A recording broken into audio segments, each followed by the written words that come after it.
Sir 21 नवंबर तक आवेदन का आपने समय दिया है। सर अभ्यर्थियों के मन में ये सवाल है कि अगर आप 5 नवंबर से 25 नवंबर तक 20 दिन का समय दे रहे हैं, तो सर क्या इतनी जल्दी हो पाएगा? सर क्या शिक्षा विभाग की तरफ से कोई दबाव निकाल के दे दीजिए ताकि हम एक रिजल्ट जारी कर सकें? क्योंकि सर थोड़ा समय तो कम बचता है सर 5 से 25 नवंबर। देखिए, शिक्षा विभाग से ऐसा कोई दबाव नहीं है। हम लोग खुद भी चाहते हैं कि इसको जल्दी से जल्दी करके इस परीक्षा फल हम लोग घोषित कर सकें समय रहते। आप जानते हैं कि इतनी बड़ी परीक्षा जो है जब हमको आयोजित करनी है तो हम लोग इसको जाड़ा में नहीं कर सकते हैं, ठंड में नहीं हो सकता। नहीं होने सकने का बहुत से कारण है। उसमें कुछ अभ्यर्थियों को भी असुविधा होगी, कुछ हमें भी बाहर से आएंगे, रात में रुकने में कठिनाई होगी, प्लेटफॉर्म पर रुकना पड़ता है तो उसमें कठिनाई होगी।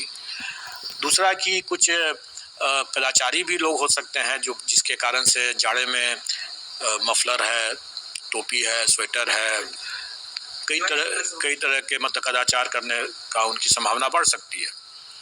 तो इन सब चीज़ों को देखते हुए या तो हम अभी दिसंबर में कर लें, मतलब शुरुआत में ही मतलब, और नहीं तो फिर हम लोग फरवरी के बाद कर पाएँ। तो हम लोगों ने ये प्रयास किया है कि हम लोग इसको दिसंबर में ही जल्दी करेंगे 7, 8, 9, 10 का। इसलिए हम लोगों ने औपबंधिक रूप से घोषित भी किया है तिथि। और ये हमारा, जैसे हम लोगों ने ये घोषणा औपबंधिक रूप से ये तिथि की घोषणा हम लोगों ने पहले ही कर रखा था। हमने विज्ञापन में के माध्यम से जो आवेदन देने के लिए हमने अधिक समय इसलिए दिया क्योंकि अभ्यर्थी अपना जो दस्तावेज है वो अपना आराम से बनवा लें और उसके बाद वो अपना जमा कर दें उसमें, इसलिए हम लोगों ने 25 तारीख तक कर दिया। लेकिन निबंधन जो है जिसके बेसिस पर हमें पता चलता है कि कितने अभ्यर्थी इसमें आने वाले हैं, ताकि हम उसके हिसाब से अपनी तैयारियां करें किस विषय में कितने अभ्यर्थी होंगे। इसकी तैयारी करने के लिए हमें आवश्यक है कि हमें उनका निबंधन पहले करा लें और उसके पहले ये सूचना हम लोग एकत्रित कर लें। वो हम लोग कर रहे हैं।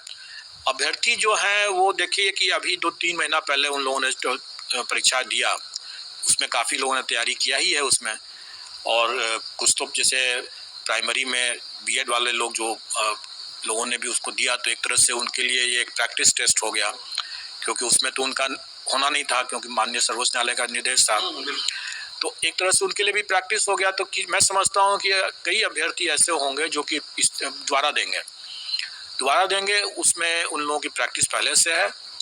उसके बावजूद अगर जो नए अभ्यर्थी भी अगर आते हैं तो नए अभ्यर्थी को भी मतलब 1.5 महीना तो काफ़ी मिलता है। जैसा मैंने पहले भी कहा था कि उन्हें वही चीज़ पढ़ना है और वही चीज़ करना है जो वो बाद में जब शिक्षक बनेंगे तो जो पढ़ाएंगे या जो पढ़ा रहे हैं उनको वही जानकारी रहना है।